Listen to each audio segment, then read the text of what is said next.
দ্বিঘাত সমীকৰণ অধ্যায় 4 অনুশীলনী 4.4 6 নম্বৰ কুৱেশ্যনৰ পৰা আলোচনা কৰিম 6 নম্বৰ কুৱেশ্যনটো কি কৈছে 9x² - 6x - 2 = 0 সমীকৰণটোৰ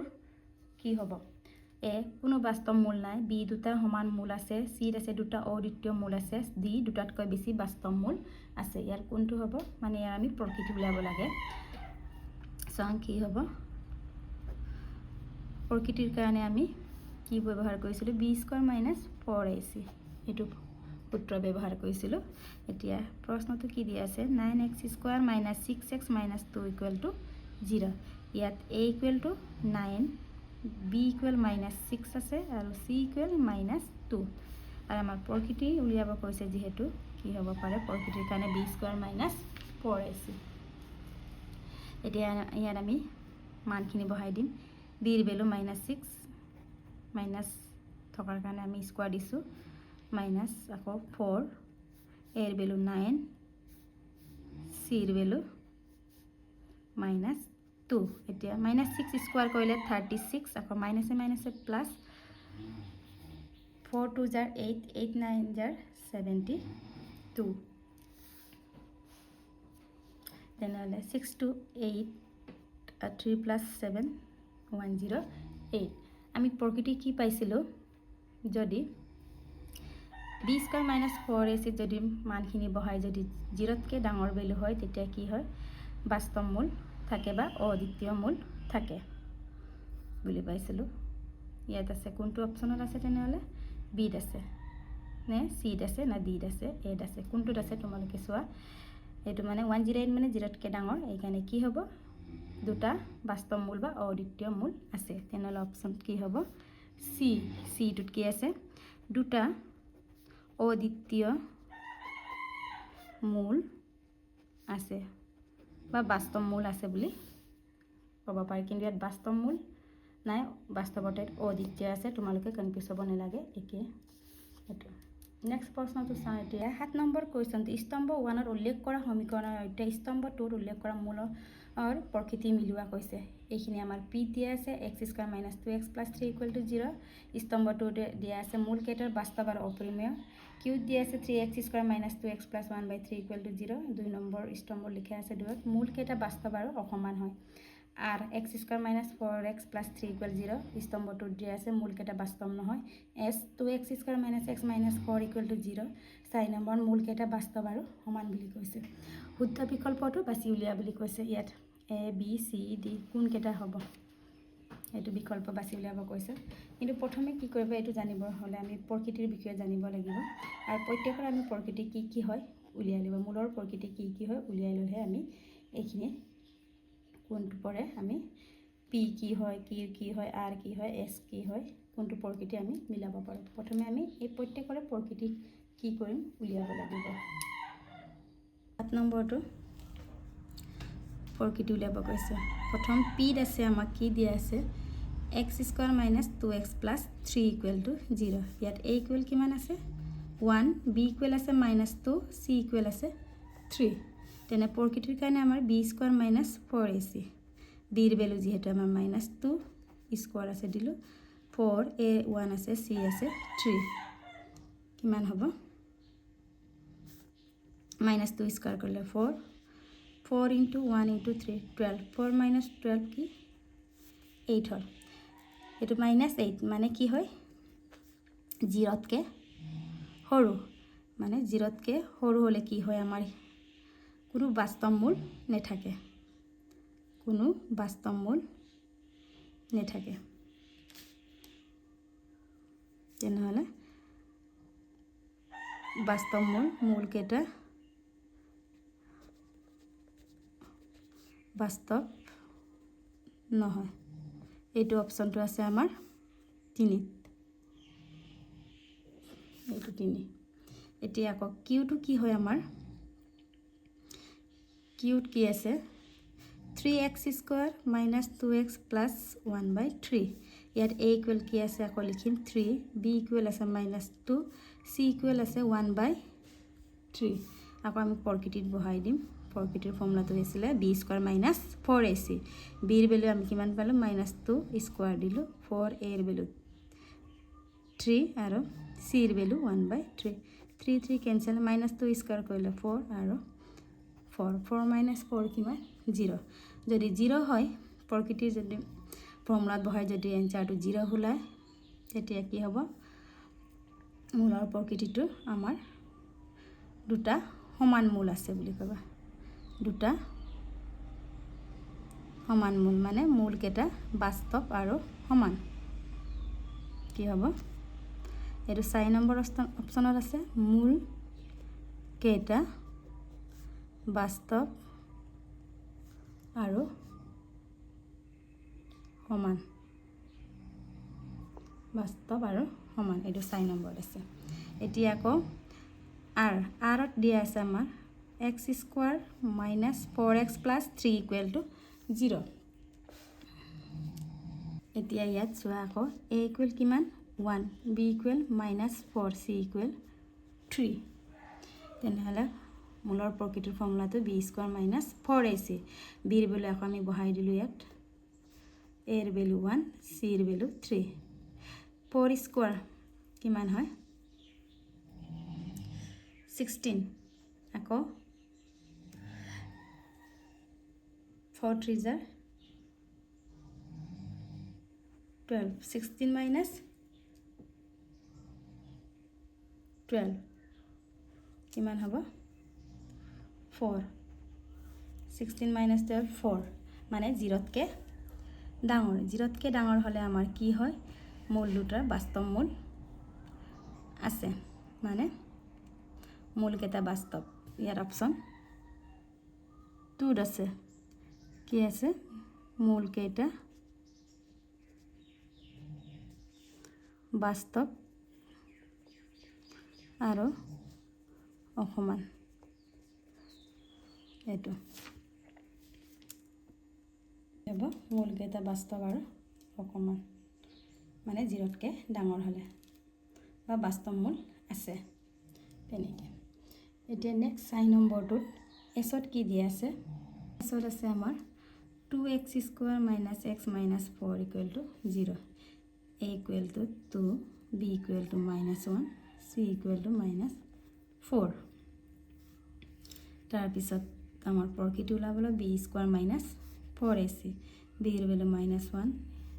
স্কয়াৰ আছে দিলো 4 a ৰ ভ্যালু 2 আৰু c ৰ ভ্যালু -4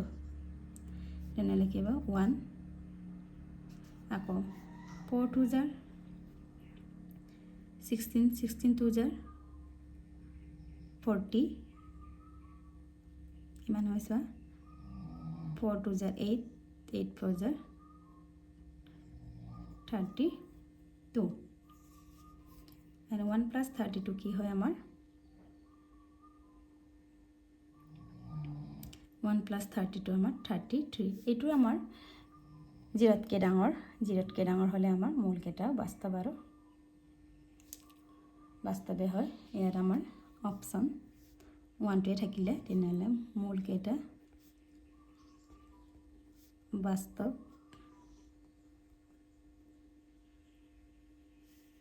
আৰু অপৰিমেয় যেনেকৈ আছে তোমালোকৰ পছন্দ মই তেনেকৈ লিখি দিছোঁ আৰু 0তকে ডাঙৰ হলে মূল কেইটা বাস্তৱে হয় বা অকমান থাকে এতিয়া আমি কোন কেইটা আমাৰ অপচনটো মিলিলে p আছিলে আমাৰ 3 q আছিলে আমাৰ 4 r আছিলে আমাৰ 2 আকৌ s আছিলে আমাৰ 1 এইটো অপচনটো তোমালোকৰ b ত আছে এইটো আমাৰ আনসাৰ b ত আছে বুঝা মাইনাস বা 108 হলে ক'ত আছিলে দুটা অদ্বিতীয় মূল আছে এইটো আমাৰ কোনটো অপচনত আছিলে দুটা অদ্বিতীয় মূলটো এইটোতো আমাৰ ওপৰৰ প্ৰশ্ন 7 নম্বৰটো -8 মানে 0তকৈ সৰু মূল কেইটা বাস্তৱ নহয় এটা 3 নম্বৰ অপচনত আছিলে আকৌ কিউত আছিলে আমাৰ 0 হলে মূল কেইটা বাস্তৱ আৰু সমান হয় আৰু বা ইয়াত কি পালোঁ আমি 4 4টো আমি এনেকৈ ল'ব পাৰোঁ 4টো আমাৰ হৈছে পূৰ্ণ বৰ্গ মানে পূৰ্ণ বৰ্গ হয় 4 মানে 2 2 গুণ 4 তেনে পূৰ্ণ বৰ্গ হ'লে কি হ'ব মূলকেইটা বাস্তৱ আৰু অসমান মূলকেইটা কি হ'ব বাস্তৱ আৰু অসমান মনত ৰাখিবা এইটো 4টো আমাৰ থাকি গ'ল ক'বলৈ কি হয় পূৰ্ণ বৰ্গ হয় পূৰ্ণ বৰ্গ হ'লে আমাৰ মূলকেইটা বাস্তৱ আৰু অসমান হয় এইটো মনত ৰাখিবা এইটো 33 পালে 0তকৈ ডাঙৰ হ'লে মূলকেইটা বাস্তৱ আৰু অপৰিমেয় হয় তোমালোকৰ ইয়াৰ কিতাপত পূৰ্ণবৰ্গৰ বিষয় দিয়া নাই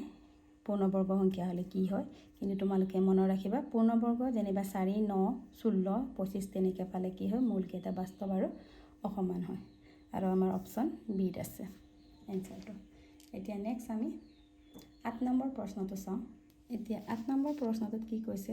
তলৰ বিবৃতি দুটাৰ এটা উক্তি এ আৰু এটা যুক্তি আৰ দিয়া আছে উক্তি এত কি দিয়া আছে k-1 x all into x square minus 10x plus 3 equal 0 দ্বিঘাত সমীকৰণটোৰ এটা মূল আনটোৰ অন্যক্ষ হ'লে k equal 4 হ'ব যুক্তি আৰত কি আছে ax square plus bx plus c equal to 0 n not equal 0 দ্বিঘাত সমীকৰণটোৰ এটা মূল আনটোৰ অনুনক্ষ হ'ব যদি a equal c শুদ্ধ বিকল্পটো বাছি উলিয়া ঠিক আছে শুদ্ধ বিকল্পটো এটা অপশ্যন হ'ব উক্তি এ আৰু যুক্তি আৰ দুইটাই শুদ্ধ আৰু যুক্তি আৰ টোৱে উক্তি এৰ শুদ্ধ ব্যাখ্যা কৰে বি উক্তি এ আৰু যুক্তি আৰ দুইটাই শুদ্ধ আৰু যুক্তি আৰ টোৰ উক্তি এৰ শুদ্ধ ব্যাখ্যা নহয় চিৰ আছে উক্তি এ আৰু শুদ্ধ কিন্তু যুক্তি আৰ অশুদ্ধ ডিৰ আছে উক্তি এ অশুদ্ধ কিন্তু যুক্তি আৰ শুদ্ধ ইয়াত তোমালোকে অনুনক্ষ বুলি ক'লে আমাৰ দ্বিঘাত সমীকৰণৰ অনুনক্ষ এটা মূল আনটোৰ অনুনক্ষ হ'লে a equal to c হয় এইটো মনত ৰাখিবা a equal to c এইটো আমাৰ তেনে যুক্তি আৰটো শুদ্ধ হৈ আছে কিন্তু এইটো কি তাৰ শুদ্ধ ব্যাখ্যা কৰিছেনে নাই অনুনক্ষ মানে a equal c বহুৱাই আমি k মান যদি 4 হয় তেনেহ'লে আমাৰ a উক্তি এ আৰু যুক্তি আৰ দুইটাই শুদ্ধ হ'ব এইটো কিন্তু মনত ৰাখিবা অনুনক্ষ হ'লে আমাৰ দ্বিঘাত সমীকৰণৰ এটা মূল আনটোৰ অনুনক্ষ হ'লে আমাৰ a equal to c মনত ৰাখিবা এইটো তাতে আমি এতিয়া এৰ ভেলু চোৱা x স্কয়াৰৰ অহকটো আমাৰ a আছিলে কি আছে k-1 আৰু বিৰ হৈছে -10 x ৰ অহক আৰু c টো হৈছে আমাৰ 3 তেনেহ'লে অনুনক্ষ বুলি কৈছে এটা মোৰ তেনেহ'লে a equal to c বহুৱাই যদি ক্যালকুলেশন কৰি k equal 4 আমি পাম যদি পাওঁ তেতিয়া আমাৰ এইটো উক্তি এইটো শুদ্ধ হয় এইটোটা আমাৰ আৰটোটো আমাৰ শুদ্ধ বুলি আমি গমে পালো এইটো মনত ৰাখিবা এটা মূল আনটো অনুনক্ষ হ'বলৈ a equal to c হয় এটা আমি কৰি চাওঁ 8 নম্বৰ দিয়া আছে আমাৰ কি দিয়া আছে সমীকৰণটো লিখি লওঁ k-1 x square minus 10x plus 3 equal to 0 দ্বিঘাত সমীকৰণটো এটা মূল আনটো অনুনক্ষ হ'লে k এর মান 4 আমি জানো যে বা তোমালোকে a equal লিখিলা ইয়াত কি আছে a equal আমাৰ a equal k-1 b equal -10 c equal আমাৰ 3 প্ৰথমতে আমি এটা মূল আনটোৰ অনুনক্ষ হ'লে কি হয় আমাৰ a equal to c ইয়াত a এৰ মান কি পাইছিল আমি k-1 আৰু c এর মান কি 3 তেনে k-1 টো এফালে গ'লে ৰাইট সাইডে গ'লে প্লাস হয় 3 + 1 কিমান হ'ল আমাৰ 4 আৰু আমাৰ কোৱেশ্চনটোত কি দিছিলে k এৰ মান কি হ'ব লাগিব 4 তেনেহ'লে আমাৰ উক্তি এটো শুদ্ধ আৰু যুক্তি আৰটো মই অলৰেডি ক'লোৱে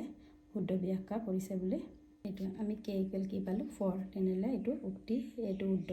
আৰু যুক্তি আৰটো অলৰেডি শুদ্ধ বুলি কৈছে a equal to c তেনেহ'লে উক্তি এ আৰু যুক্তি আৰ দুটাও শুদ্ধ বুলি পালো আৰু যুক্তি আৰটো উক্তি এ শুদ্ধ ব্যাখ্যা কৰিছে তেনেহ'লে আমাৰ কোনটো হ'ব a অপচনটো হ'ব a অপচনটো হ'ব কি বুলি কৈছে উক্তি এ আৰু যুক্তি আৰ দুইটাই শুদ্ধ আৰু যুক্তি আৰ তো উক্তি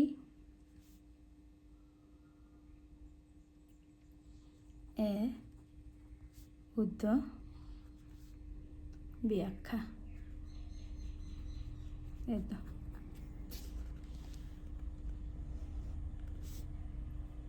এটা আমাৰ অ্যান্সাৰ, এই অপশনটা।